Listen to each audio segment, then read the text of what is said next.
ಇವತ್ತು ನಾನು ತುಂಬ ಸಂತೋಷವಾಗಿದ್ದೀನಿ. ನಾನು ಬೆಂಗಳೂರಿಗೆ ಟ್ರಾನ್ಸ್ಫರ್ ಮಾಡಿಸ್ಕೊಂಡು ಬಂದಿರೋದೇ ನಿನಗೋಸ್ಕರ.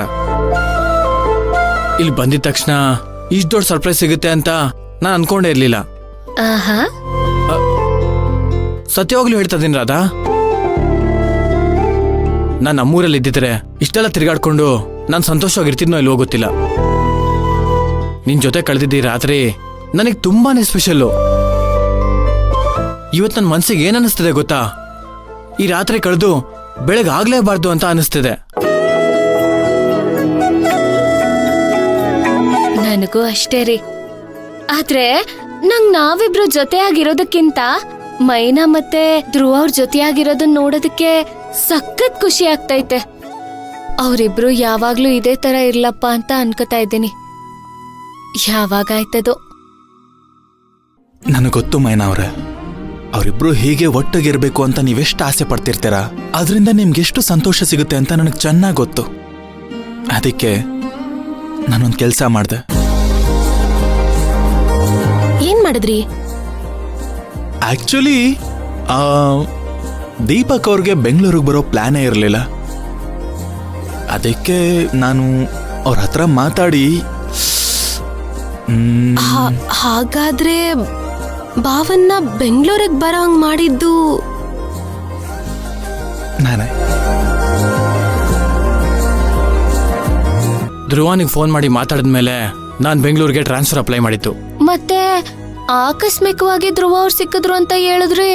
ಅದು ನಿಜಾನೇ, ಸುಳ್ಳು ಅಂತ ಯಾರು ಹೇಳಿದ್ದು? ಅಲ್ಲ, ನಂಗೆ ಅರ್ಥ ಆಯ್ತಿಲ್ಲ. ಇದರಲ್ಲಿ ಅರ್ಥ ಆಗುವಂಥದ್ದೇನೂ ಇಲ್ಲ. ಆಕ್ಚುಲಿ ಏನಾಯ್ತು ಅಂದ್ರೆ, ದೀಪಕ್ ಅವ್ರ ಹತ್ರ ಒಂದ್ಸಲ ಫೋನಲ್ಲಿ ಮಾತಾಡ್ತಾ ಇದ್ದೆ. ಅವ್ರಿಗೆ ಯಾಕಲ್ಲೇ ಇರ್ತೀರಾ, ಬೆಂಗಳೂರಿಗೆ ಟ್ರಾನ್ಸ್ಫರ್ ಆಗೋಗಿ ನೀವು ಅವಾಗ ರಾಧಾ ಅವ್ರ ಜೊತೆನೂ ಇರ್ಬೋದು ಅಂತ ಹೇಳ್ದೆ. ನನಗೂ ಗೊತ್ತಿರ್ಲಿಲ್ಲ ಅವ್ರು ಇಷ್ಟು ಬೇಗ ಟ್ರಾನ್ಸ್ಫರ್ ಮಾಡಿಸ್ಕೊಂಡು ಬರ್ತಾರೆ ಅಂತ.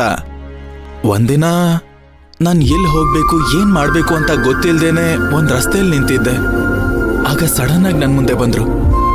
ನನಗೂ ಆಶ್ಚರ್ಯನೇ. ಆಗ್ಲೇ ಗೊತ್ತಾಗಿದ್ದು ಅವರು ಟ್ರಾನ್ಸ್ಫರ್ ಮಾಡಿಸ್ಕೊಂಡು ಬೆಂಗಳೂರಿಗೆ ಬಂದ್ಬಿಟ್ಟಿದ್ದಾರೆ ಅಂತ. ನಾವಿಬ್ರು ಒಂದಾಗಕ್ಕೆ ಧ್ರುವ ಅವರು ತುಂಬಾನೇ ಪ್ರಯತ್ನ ಪಟ್ಟವ್ರೆ ರೀ. ಆದ್ರೆ ಧ್ರುವ ಮತ್ತೆ ಮೈನಾ ಒಂದಾಗಕ್ಕೆ ನಾವ್ ಯಾವ ಪ್ರಯತ್ನನೂ ಮಾಡ್ಲಿಲ್ಲ. ಇವತ್ತೊಂದಿನ ಅವಳು ಧ್ರುವನ್ನ ನೋಡಕ್ ಬರೋಂಗ್ ಮಾಡಿದ್ದಕ್ಕೆ ನಮ್ಮಿಬ್ಬರಿಗೂ ಸಾಕಾಗೋಯ್ತು.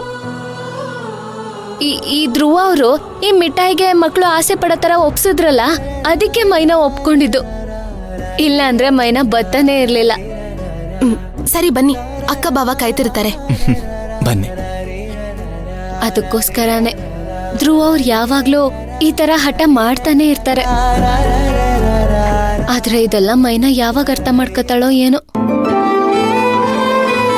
ರಾಧಾ, ನೀನ್ ಯಾಕೆ ಚಿಂತೆ ಮಾಡ್ತಿದ್ಯಾ? ಅವರಿಬ್ರು ಮದುವೆ ಆದ್ಮೇಲೆ ಭೇಟಿ ಆಗ್ತಿರೋದು ಇದೇ ಮೊದಲನೇ ಸಲ ಅಲ್ವಾ? ಈ ಮೊದಲನೇ ಭೇಟಿ ಮೈನನ್ ಮನ್ಸಲ್ಲಿ ಸಾಕಷ್ಟು ಬದಲಾವಣೆಗಳು ತಂದಿರುತ್ತೆ. ಇದ್ರ ಮೇಲೆ ಮೈನಾ ಧ್ರುವನ್ ಬಗ್ಗೆ ಯೋಚನೆ ಮಾಡೋದಕ್ಕೆ ಶುರು ಮಾಡ್ತಾಳೆ. ಆದಷ್ಟು ಬೇಗ ಧ್ರುವ ಇಲ್ದೆ ಅವಳಿಗೆ ಬದುಕೋದಕ್ಕಾಗಲ್ಲ ಅಂತ ಅವಳಿಗೂ ಅರ್ಥ ಆಗುತ್ತೆ. ಬೇಕಾದ್ರೆ ನೋಡ್ತಾ ಇರು.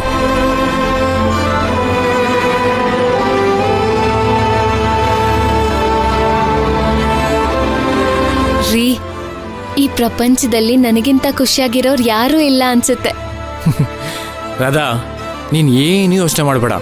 ಆದಷ್ಟು ಬೇಗ ಎಲ್ಲಾನು ಸರಿ ಹೋಗುತ್ತೆ. ಹೋಗೋಣ.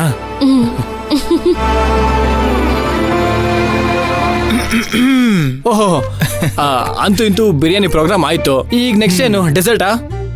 ಡೆಸರ್ಟ್ ಅಂದ್ರೆ ಸ್ವೀಟ್ ಏನಾದ್ರು? ಐಸ್ ಕ್ರೀಮ್ ಸೆಂಟರ್ ಇದೆ ನೋಡಿ. ಓಹ್, ಇಲ್ಲೇ ಇದೆ.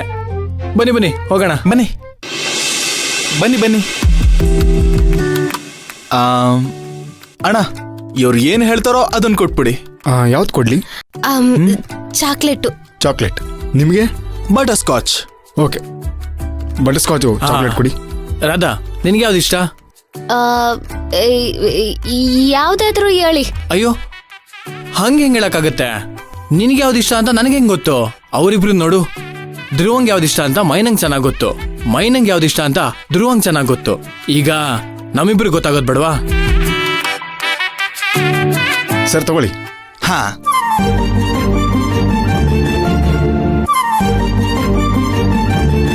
ಹಾ. Butterscotch. ನಿಮ್ಗೆ ಯಾವ್ದು ಇಷ್ಟ Butterscotch ಆಯ್ತದೋ ತಗೊಳ್ಳಿ. ಅದನ್ನೇ ಹೇಳಿ. ಹೌದಾ ಅಣ್ಣ